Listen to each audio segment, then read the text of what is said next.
Bagaimana kalau seandainya kita berbuat kebaikan, tapi terkadang kebaikan ini sudah ditata niatnya ikhlas karena Allah, tapi bergeser dengan seiringnya waktu atau ada omongan orang atau ada satu kejadian. Bagaimana Al-Habib Abdullah bin Alwi bin Muhammad Al-Haddad dalam kitabnya Nasiihud Diniyah wal Wasaimaniyah, beliau mengatakan, kalau kita sudah punya niat yang baik, hati yang dijaga dalam satu amal ikhlas karena Allah, di perjalanan bergeser, artinya berubah.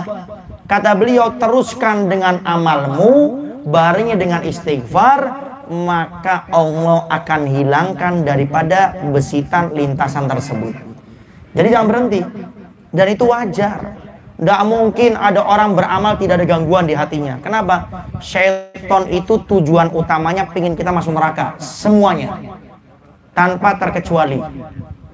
Bahkan yang dinamakan Sultanil Aulia, yang kita baca manakibnya, Syekh Abdul Qadir Al-Jalani, dalam manakib biografi kehidupannya itu diceritakan, di saat beliau sedang ibadah, selesai bermunajat sama Allah, turun cahaya.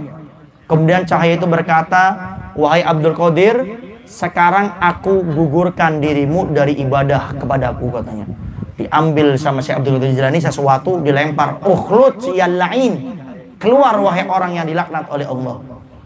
Akhirnya setan ini yang tadi menyamar ini, dia tanya, hei Abdul Qadir, dari mana kamu bisa tahu bahwasanya saya ini adalah setan, bukan Tuhanmu? Syekh Abdul Qadir Al-Jalani menjawab, kalau seandainya ada manusia yang digugurkan kewajibannya kepada Allah, itu namanya Nabi Muhammad SAW, bukan diriku.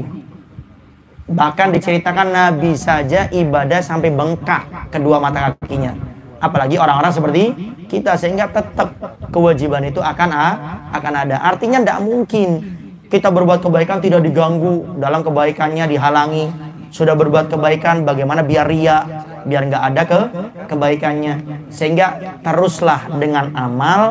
Di saat itu besitan atau sesuatu yang membelokkan kita punya niat baik, baca istighfar, belokkan kepada niat yang baik, maka istighfar itu, kata Imam Haddad, yang akan menghancurkan niat yang tidak baik tersebut. Dan jangan ditinggalkan. Astagfirullahaladzim, saya sudah ria ini, saya karena Allah, tapi sekarang sudah ria. Kata Imam Fudail bin Iyad, siapa orang meninggalkan kebaikan karena manusia, itu hakikat ria. Jadi kita mau ke masjid, dipuji sama orang, Masya Allah, yang lain gak ada yang ke masjid, cuma kamu yang ke masjid. Maka di saat itu akhirnya kita terlintas sesuatu yang menggeserkan kita dari kebaikan tersebut. Maka kalau kita tinggalkan, kata Imam Fudail bin Iyad, itu hakikat ria. Sehingga jangan ditinggalkan. Al-Habib Abdul Haddad menjelaskan tentang perkataan Imam Fudail bin Iyad, barang siapa yang meninggalkan kebaikan karena manusia ria, karena syaitan pinginnya kita tidak beramal.